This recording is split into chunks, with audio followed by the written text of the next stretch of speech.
our session today is titled Move Over Labs, We Want Our Practice Spaces Back, 4 Keys to Flipping Traditional Computer Labs. And we've got several initiatives that are midstream right now. We have a couple that are complete. And what I'd like to do is have a conversation with you guys today about areas that you've found success as you're transitioning your traditional computer labs to something else, to something different, and preferably something better. So, about me. The year was actually 1984 when I used my first computer lab, and I was in a small elementary school in coastal Texas. We got to go twice per week, and the computers looked like this. Okay, so somebody out here mentioned a Commodore that was tape-based, right? Ours was an Apple II series, I think it was the 2E maybe, and the computer was pretty fun, but the best thing about it was the games. We got to play Word Munchers and Number Munchers. Anybody here familiar with either of those games? No one has munched numbers before? Oh my gosh, it's highly recommended, okay? Great game, really engaging, and we all had a lot of fun, right? So there were parts of it that were actually quite challenging, right? It was a color screen, green and black, right? So great experience, but this was 1984. So this concept of taking a computer lab and turning it into something else is not a new concept by any means. If you guys have been doing any reading over the past 10 years, people have been talking about it for quite some time. But what I'd like to look at today is some techniques and strategies that we have been using to get to where we want to be with these spaces. So we fast forward a little bit over 30 years. A lot of emphasis right now on classrooms. The team that I work on in IT is highly focused on technology classrooms. We maintain, I think at this point we're at 30 active learning classrooms, and we're bringing 10 or 15 more on board soon. So lots of focus in that area, but our traditional computer labs don't always receive the same thoughtful attention when it comes to how they're designed and the way that they're used intentionally. The primary reasons that attracted learners to computer labs over the past 20 or more years were printing, access to that computer, whether it was a Commodore or an Apple IIe or the latest Dell or HP, access to licensed software that is discipline specific, and creation of content. And these are no longer truly scarce commodities. So if we're going to leverage our bring your own device ecosystem and look into solutions like mobile cloud printing, virtual desktop infrastructure, then redesign our spaces and provide some programming, we can provide an updated, enriching practice environment where people are actually working on things outside of the classroom that are going to enhance their experience on campus as students.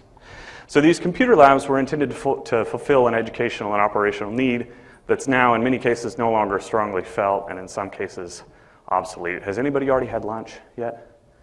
No lunch yet? Okay, good. I'm going to spoil it for you, okay? So what we have here, anybody know what this is? Well, yes. But figuratively, anybody know what this is? This is? Good, we have some optimists in the crowd. This is a good start, right? Yeah, a good start to lunch, right? Candy, right? My kids would love this. This is actually it's a computer lab. This is a traditional computer lab, is what this is. So what we're going to do with our traditional computer lab is we're going to take it and we're going to empty it out. So we've got some computers, and we want to keep maybe a couple in there, right? But the others, we're going to rely on you to bring to campus, which you already are, and you'll bring yours to campus, and we'll take some and we'll put them in the cloud, right? Hey, good catch. So that came back down out of the cloud. We may need to work on our wireless infrastructure a bit, right? And then our printers that are in the labs, we're going to take our printers, and instead of having them in the lab, we're going to put them in the residence halls, and we're going to put some in the library, right? And then we're going to take some here. We've got some extras. Let's take the rest of these extra printers that we just have laying around on our computers. So we're going to take these out. And then we'll take this one and put it in the food court, right? And this one is actually going to go outside for a promotional event to increase awareness, right? And that one's going to go, I don't know, where should we put it? Where should that one go? Right outside your dorm room? Oh, academic building right outside a classroom. Okay, good. All right, good stuff. And then our computers here, we'll do the same thing. We'll maybe keep a couple, or maybe not in this space. We don't need those, okay? We'll have people bring those to campus when they come, okay? Here, you're just getting all sorts of candy today, okay? All right, and the rest I'll send to the cloud if the cloud is ready. Is the cloud ready? Cloud is ready. Okay, all right, here we go, cloud. Oh, cloud was mostly ready. Most of our infrastructure is there. Okay, so what are we left with? Yes, we have some open space, right? Endless possibilities, right, for our optimists there, right? I'm going to take a printer with me while I'm talking. So we're seeing a rapid transition away from traditional computer lab environments and toward technology-infused practice spaces. Some of these are new physical environments, some of them are new digital environments, but they're all going to provide opportunities for students to engage in the hands-on application of ideas.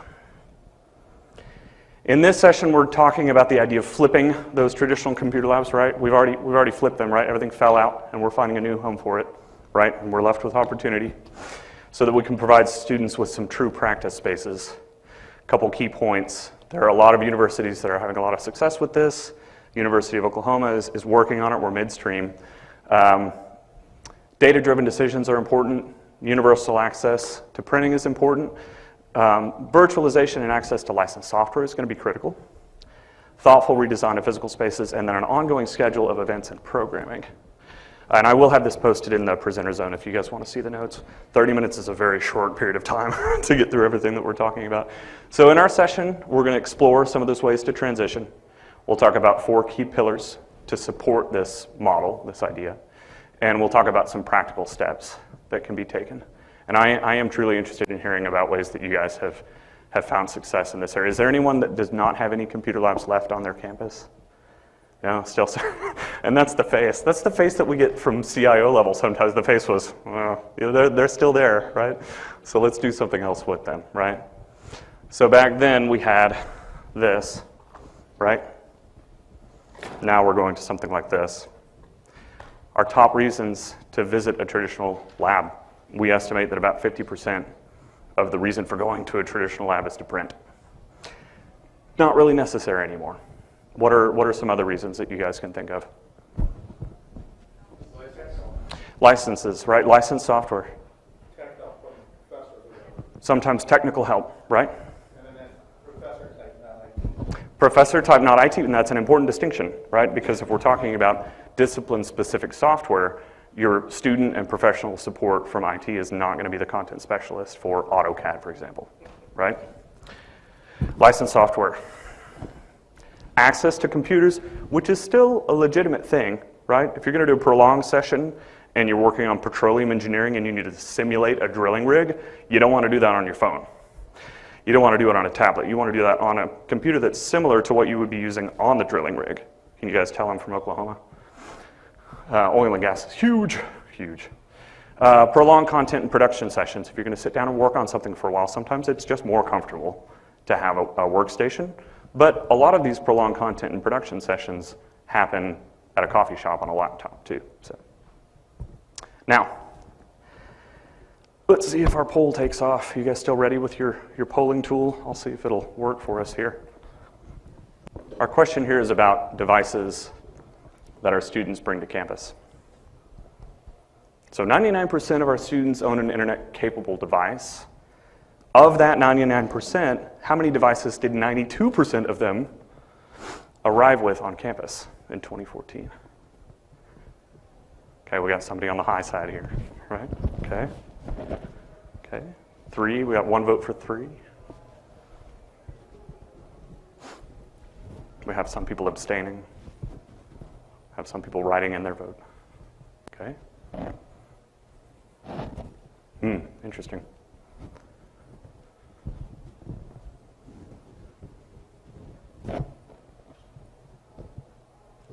Two and 3 duking it out. How many do you guys bring to campus? I generally have 2 in my standard workday. 3, 2, 2, 3. Okay, good. We need to talk. 2, right? Or actually, you need to talk to our wireless infrastructure guys. Okay, well, our survey actually says that among those 99% of students who own an internet-capable device. 8 own just one device, 8%. 92% own at least 2 devices. 59% of those students own 3 or more. Our source here is the ECAR study of undergraduate students in information technology from last year, from 2014.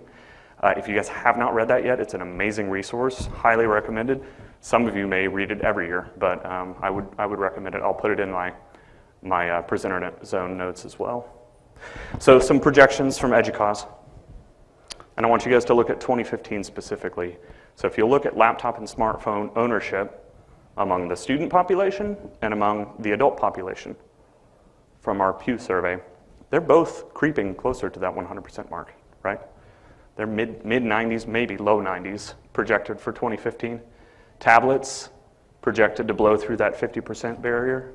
E-readers surpassing the 25% mark. So the issue is, you know, we talked about 1984, somebody said 1977. We're actually in the future right now, we're living it, right? The fact that we're still having this conversation is somewhat concerning, that our computer labs are still there, right? The traditional shared computer lab is quickly being replaced by spaces designed to be more conducive to student learning styles and more aligned with the realities of current technology behaviors. Sometimes they're just getting phased out and replaced with something that might not be as useful to students and others. So some stats from our campus. From January 2013 to June 2015, at OU, we saw a 25% reduction in computer labs from 40 to 30, and note that these numbers are for the computer labs that our Central Information Technology Group manages. There are departmental labs that are outside of that. Some of those are being phased out and replaced as well. We saw an 18% reduction in the total number of managed desktop computers from 836 to 691. Quick poll. Now you guys have to behave on this one. It's a 3-word maximum, so no novels, please. Let's see if this will load for us. So you are the proud new owner of a Magic IT wand, which doubles as a Magic budgetary wand, in case you were asking that question in your mind. You wave it. What do your computer labs turn into? You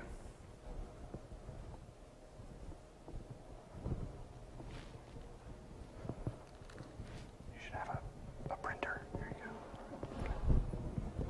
go. They turn into a bean, right? Hopefully one that will... Beanbag chairs, okay. I was thinking beanstalk, yeah. I thought you were taking the magic wand analogy too far there. All right, collaboration spaces, learning spaces, coffee beans, studios, right? Beanbag chairs, games, gamification, study center.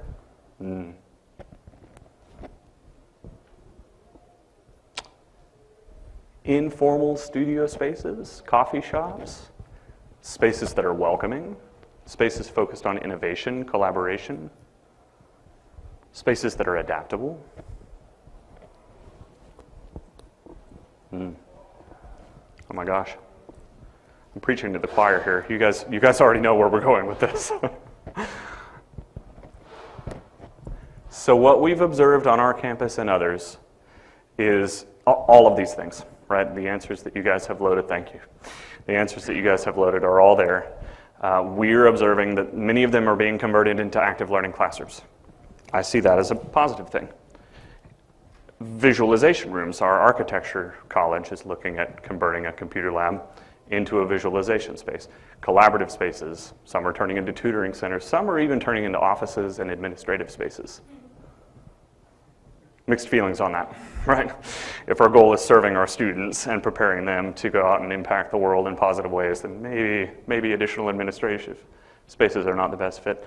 So what we're trying to do as an organization is when colleges talk to us, or when we start reevaluating some of the spaces that we manage, we pull usage statistics, percentage utilization, max concurrent usage, and try to get as many analytics in their hands as we can so that they can make good decisions on how many computers they may need, if they need any at all.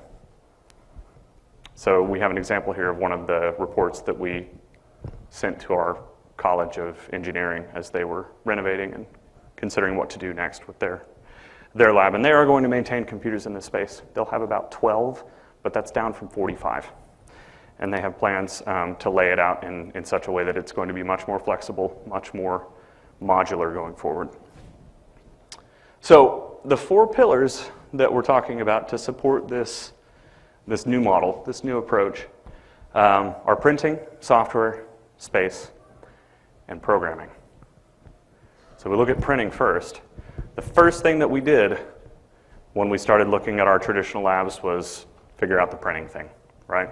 So we dump out our lab and take our printers and disperse them across campus.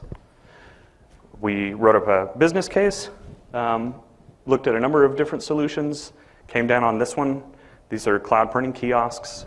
All they require from us on campus is an active network connection and a power outlet, and we're good to go. They're accessible from anywhere. You can print to them in 6 different ways. So the beauty of it was students could install it to their personal devices. They could print to it. They can print to it from an app on their phone.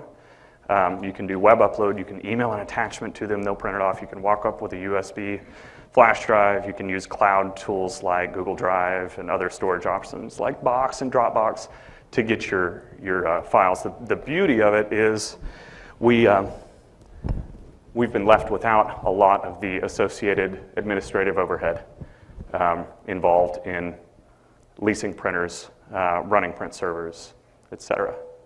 So in August 2014, we had 11 units installed. As of last week, we had 27 units, 145% increase. We're projecting that we'll be around 35 to 40 by the end of this academic year. You can print anytime from anywhere and pick up at any of the kiosks. It's not directed. You just send your job up to the cloud and walk up and release it. And then you can print using one of 6 ways. And the other nice thing about it is for our university, it's a no-cost solution. So they're not leased. We're not paying additionally for them. So this has been a successful implementation for us. Quick shot of the distribution across campus. And anywhere and everywhere we can, we're trying to put them in places that people might not think of a printer being so that we can use our labs in other ways. So with the solution, who feeds them? Our student team does. So you still need to feed toner? We still have to feed toner and paper. We're using kind of cost replacement because they were already doing that on our existing fleet. The majority of the savings that we're seeing are in paper, which is provided by the company, and in reduction of administrative overhead. So if we get to the point that the implementation is 60 or more, the vendor that we're going with is going to provide an on-site resource that would take care of that for us. So it jams and... If it jams, that is one nice thing about this, and I want to keep us on track, so let's definitely talk after. But with our old printers, we got very little notification that there was an issue until somebody called or put in a ticket for support. With these, if they get down to half of their paper capacity, or low toner, or low belt life, or low drum life, we get a notification. It shows up on a big screen in our office, and we send somebody out proactively to fix it. So that's been really nice. We did have one printer that had enough mechanical issues that we just needed replaced. They overnighted one to us. We swapped it out. We were good to go. So it's been pretty pain-free to this point. Fingers crossed. Right. Other questions about this? Thank you for that question. So we've got them in our IT store in the student union. We've got them in the dorms. They get pounded in the dorms consistently. That is the highest utilization area that we see. We've got them in academic spaces. There was actually legislation that came from our student government saying we want one of these in every building that has classrooms taught in it. So response has been positive there. We have done a few things to incentivize, including providing a credit for the first year and a half of the implementation. And we've done some visibility events, right? We talked about putting yours outside. We actually did go and put one outside. We did a day of free printing from, I think, 10 a.m. to 4 p.m. They printed 26,000 pages that day. And we had one jam. So it was a good stress test on the system to see how they would react. And did some giveaways and handouts, and we had our prize wheel and things like that to push awareness. So there definitely have been some initial costs in kind of making sure that people are aware and that the solution is visible. So interestingly, about 15% of our total volume is printed through the kiosks right now.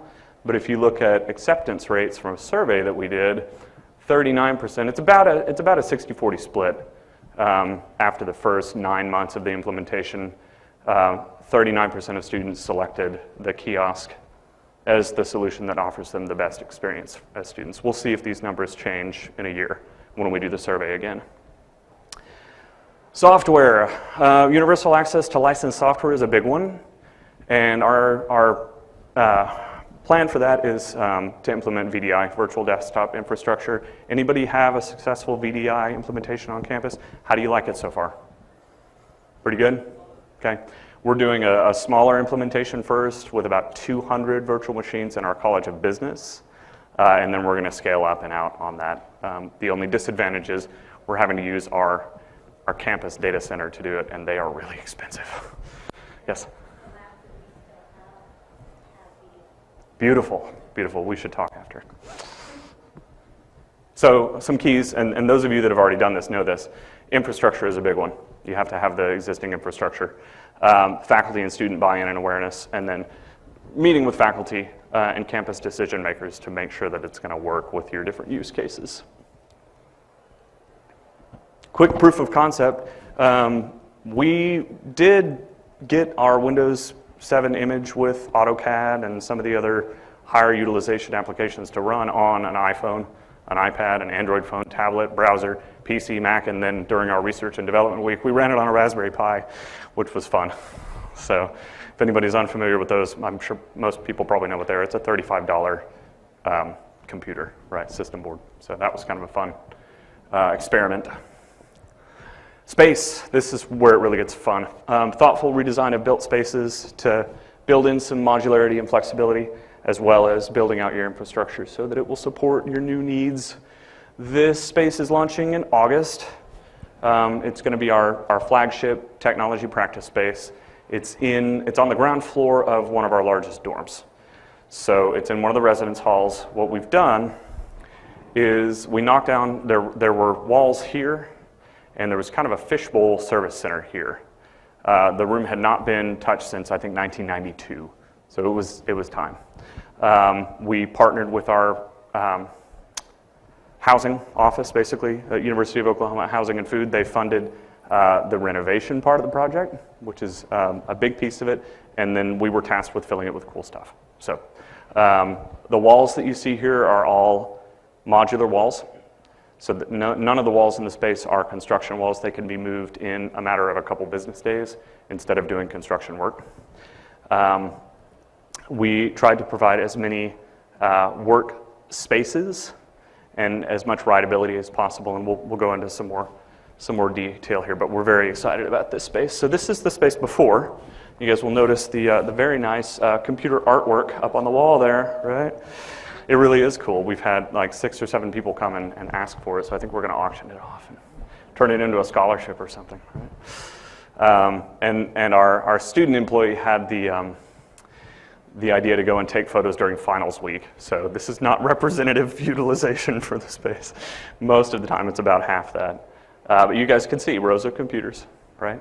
And this is about a third of the space that we'll be working with when the project is finished. So this is what it looked like a couple weeks ago.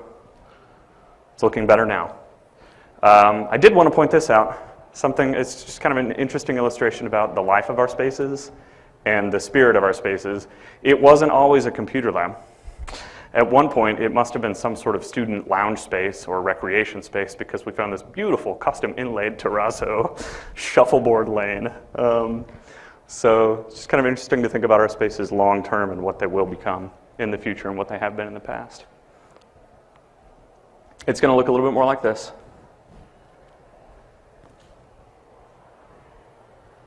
Notice the panels here.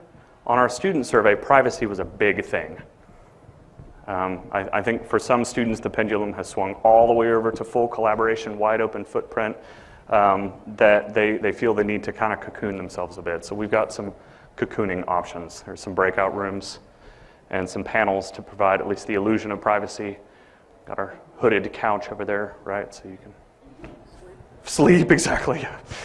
We had several designers call that the makeout nook. I was like, I don't, that, well, maybe, but it does, doesn't it? Yeah.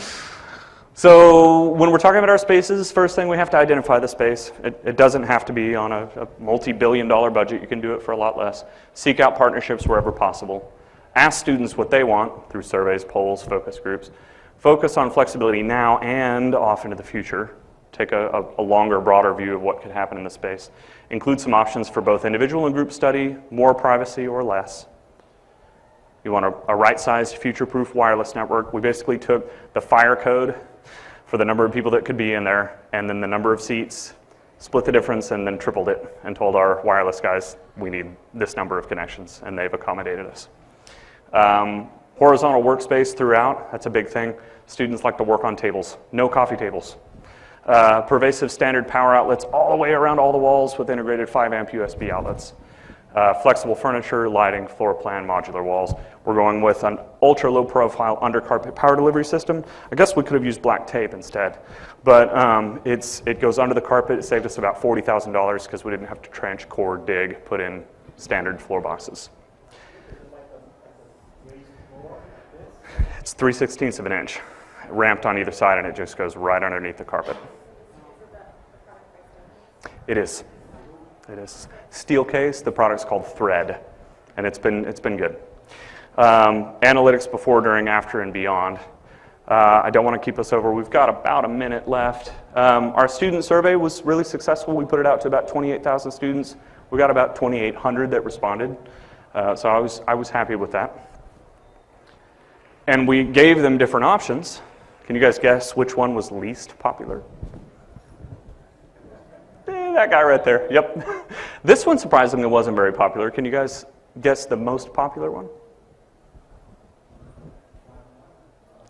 This guy right here. Yeah, and this one also got a lot of hits. So if we look at the results, 44% preferred this one, 33% preferred this one, 3%, 78 people preferred this one. Okay. Pretty compelling. Our top 5 from the survey were give us fast wireless, give us power and charging stations, give us some comfortable places to sit, give us lots of printing options, and give us some writable surfaces. Answers from students were, we don't care about assistance from staff. We don't really care about TVs you can connect to, and we definitely don't care about video conferencing. We're going to put it in anyway, but it's good to know that we don't have to spend lots on expensive Polycom systems. We maybe go with a $100 Logitech, and students are happy. So it's really been able to, it's really helped us make some important decisions. Wi-Fi connection on laptop, very popular. When it comes to privacy, students want a mix of the two with more individual spaces, or even kind of tending more toward individual spaces with more privacy. It's about 83% combined. About 70%, 69% are going to bring their own device. And then programming. And this is the piece that we're still kind of building out, and the piece that I'm most excited about. Once we have our space filled with some cool things, what do we do with it?